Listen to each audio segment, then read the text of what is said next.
Assalamualaikum warahmatullahi wabarakatuh. Alhamdulillahirabbil alamin. Wa bihi nasta'in wa ala umuri dunya waddin. Wassalatu wassalamu ala anbiya'i wal mursalin sayyidina Muhammadin wa ala alihi wa sahbihi ajma'in. Amma ba'du. Alhamdulillah kita diberi kesempatan untuk kembali belajar bahasa Arab, melanjutkan tentang materi-materi yang kemarin.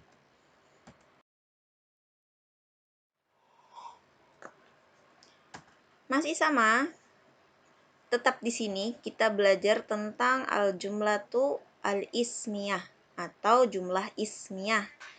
Jumlah ismiyah apa? Kalimat. Jumlah itu adalah kalimat, ismiyah adalah kata benda. Berarti kalimat yang diawali oleh kata benda atau isim.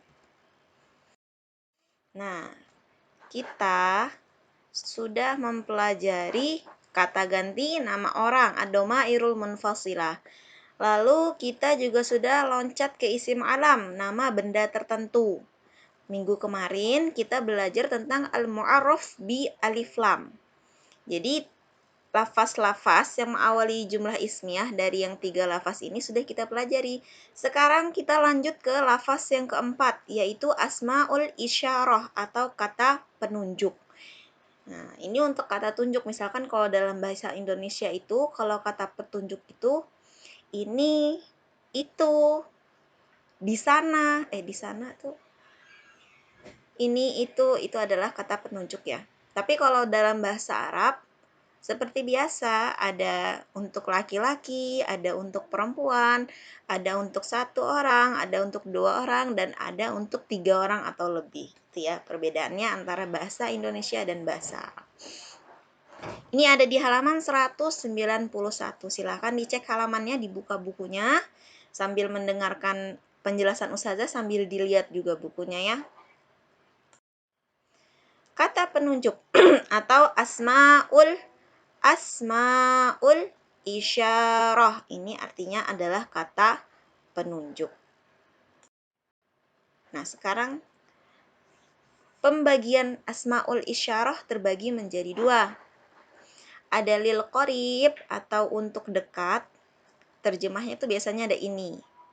Lalu ada lil ba'id atau untuk menunjuk yang jauh, dan bahasa Indonesianya itu. Bahasa Indonesia sama bahasa Arabnya sih ini sama itu aja. Bahasa Indonesianya tuh artinya cuma ini dan itu aja. Tapi kalau dalam bahasa Arab ya itu saya sampaikan tadi, ada untuk 1 orang, ada 2 orang, ada 3 orang lebih.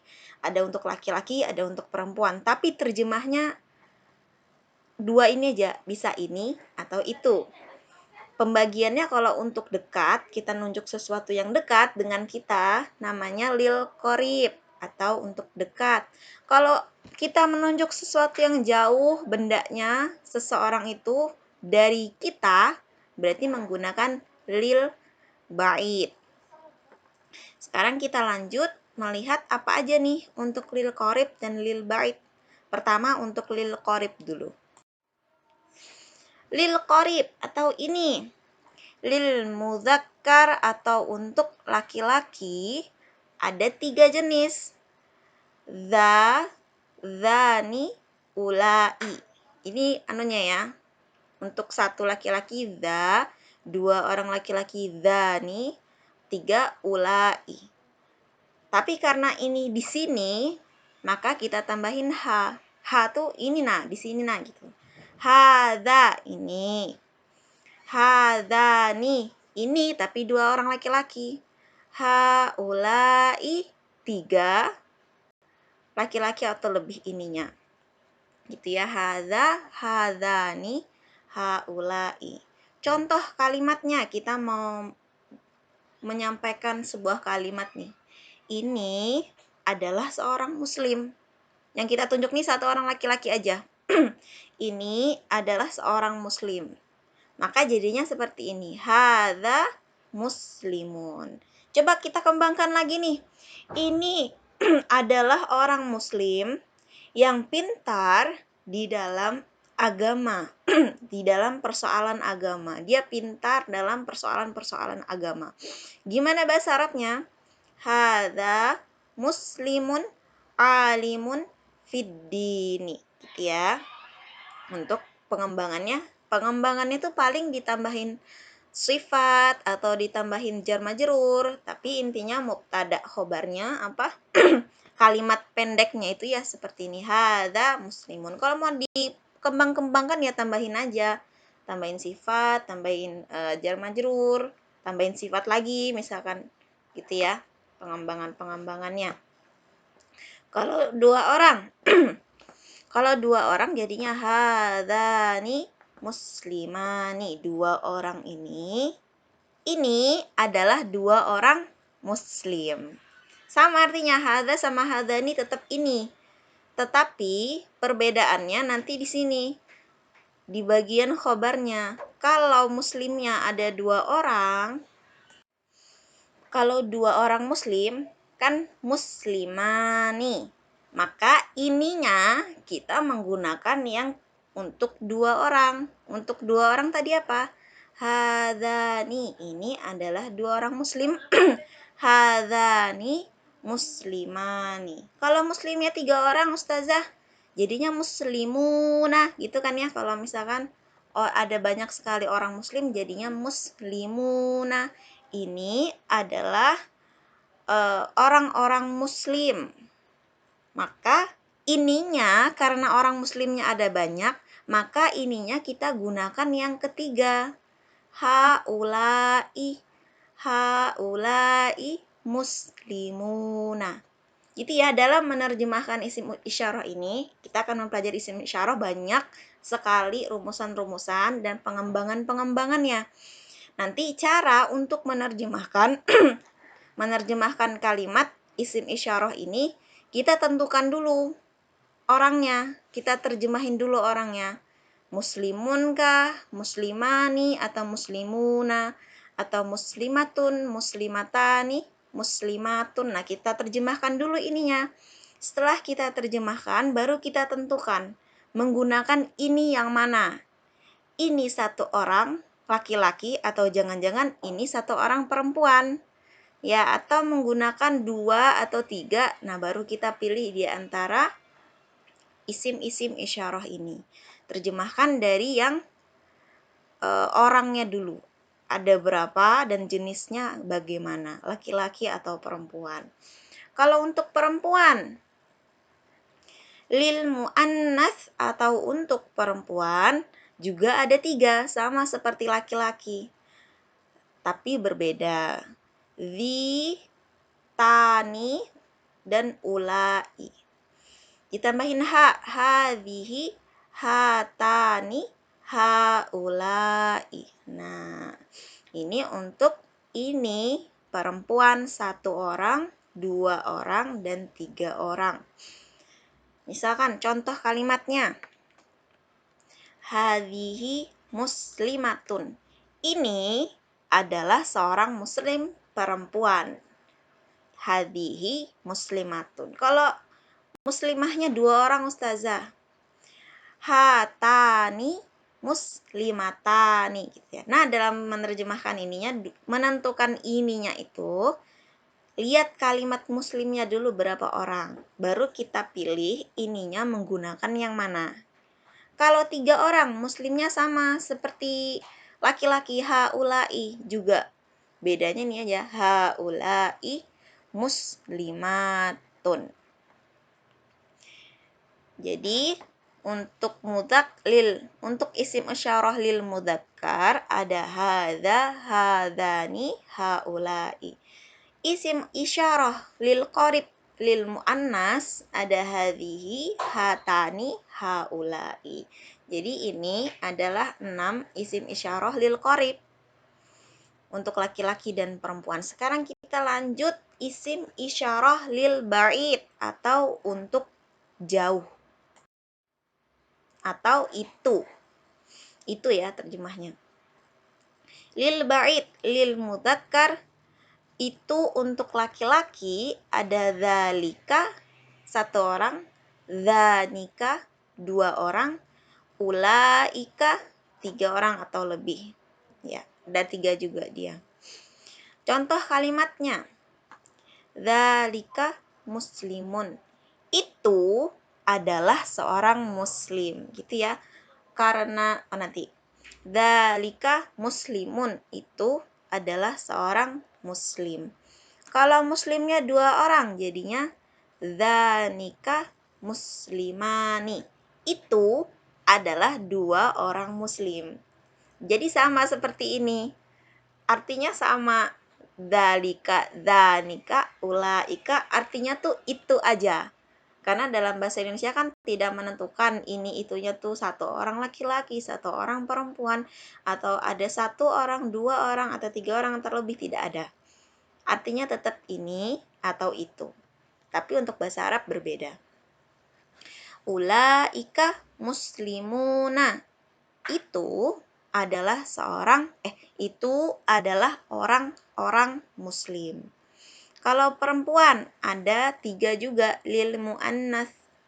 Ada tilka untuk 1 orang, tanika untuk 2 orang, ulaika untuk 3 orang atau lebih. Contoh kalimatnya. Tilka muslimatun. Itu adalah seorang muslim perempuan. Tanika muslimatani.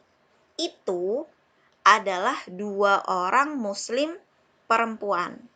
Ulaika muslimatun.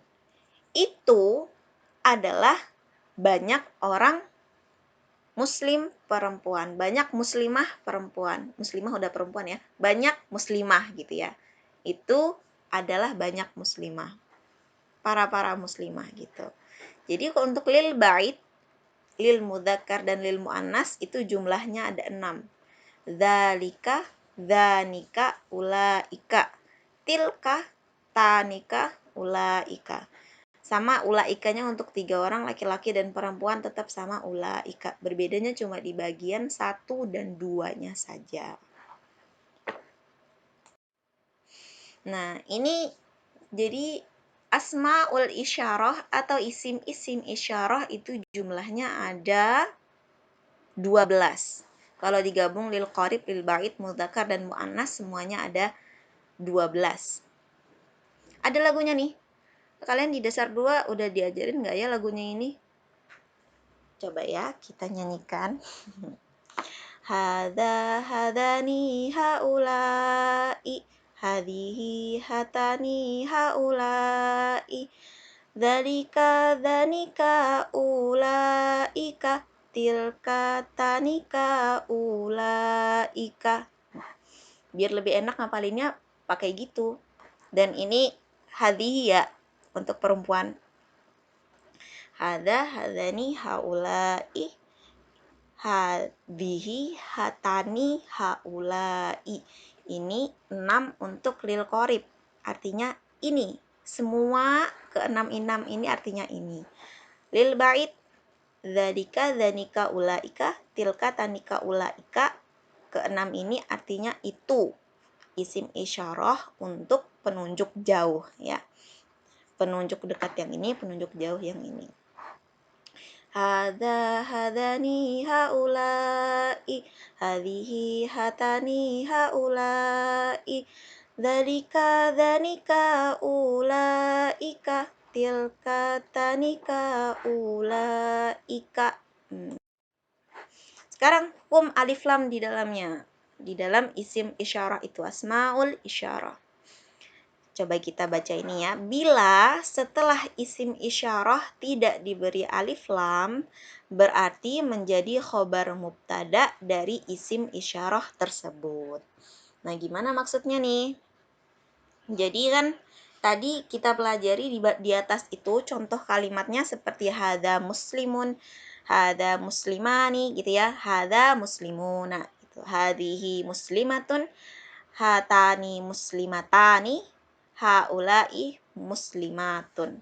Itu setelah hadani haula itu kan ada muslimnya. Nah, muslimnya itu bisa tidak pakai alif lam, bisa pakai alif lam. Tetapi bila setelah isim isyarah itu, berarti setelah hadanya tadi itu menggunakan tidak diberi alif lam, berarti dia menjadi khobar dari mubtada Mubtadanya siapa? Mubtadanya adalah isim isyarah itu. Contoh ya nih kalimat ini ya. Hadza muslimun alimun. Setelah isim isyarahnya tidak ada alif lam kan? Si muslimnya ini tidak menggunakan alif lam. Berarti hadzanya ini menjadi mubtada dan muslimnya menjadi khobar. Alimnya otomatis menjadi sifat dari muslimnya itu. Jadi kan kita pelajari nih di antara mubtada dan khobar bisa kita terjemahkan tambahannya adalah atau itu. Jadi hadza muslimun alimun ini adalah seorang muslim yang pintar. Adalahnya kita letakkan di antara ini dan muslim karena yang menjadi mubtada adalah hadza dan khobarnya muslim. Jadi kita tambahkan terjemah adalah itu di antara hadza dan muslim. Ini adalah seorang muslim yang pintar gitu ya. Kalau muslimnya tidak menggunakan alif lam. Sekarang seandainya nih muslimnya kita tambahkan alif lam. Nah, kita lihat sebelahnya. Muslimnya kita tambahkan alif lam ya. Berbedanya antara kalimat ini dan kalimat yang ini hanya alif lam di bagian muslimnya. Sekarang kalau muslimnya kita tambahkan alif lam nih, maka terjemahnya juga akan berbeda. Terjemahnya juga akan berbeda. Contoh nih, hadza, maka hadzanya tetap menjadi mubtada kan, yang di depan ya pasti jadi mubtada di dalam jumlah ismiyah. Jadi artinya tetap ini. Tetapi karena muslimnya ini menjadi ditambahkan alif lam, maka otomatis dia tidak bisa menjadi khobar. Dia namanya berubah menjadi musyar ilaih. Musyar ilaih. Maka karena dia tidak menjadi khobar, tidak bisa kita tambahkan terjemah adalah. Terus gimana dong terjemahnya Ustazah? Terjemahnya jadi seperti ini. Ini seorang muslim ini gitu ya. Terjemahnya jadi begitu. Hadzal muslimu, seorang muslim ini, alimun adalah pintar. Adalahnya di sini karena di sini menjadi khobar. Ini khobar ya. Alimun menjadi khobar. Sebelumnya kan alimun menjadi sifat, tapi di kalimat kedua ini alimun menjadi khobar. Jadi terjemah antara mubtada dan khobar itu kita tempatkan di sebelum khobarnya. Jadi kalau yang sebelumnya ini terjemahnya ini adalah seorang muslim yang pintar. Kalau kita tambahkan alif lam, terjemahnya berubah. Jadi seorang muslim ini adalah pintar gitu ya. Nah, perbedaannya di alif lam aja tapi merubah makna dan merubah arti juga. Itu harus kita fokus dalam hal ini ya. Nanti penjelasan rumus-rumusannya akan kita pelajari lebih dalam setelah materi pembukaannya ini ya. Jadi demikian ya hukum alif lam di dalamnya seperti itu. Oke, demikian materi kita hari ini. Mudah-mudahan membawa berkah, mudah-mudahan membawa rahmat, dan mudah-mudahan memberikan ilmu yang bermanfaat untuk kita semua juga. Syukran ada husni timamikum. Wassalamualaikum warahmatullahi wabarakatuh.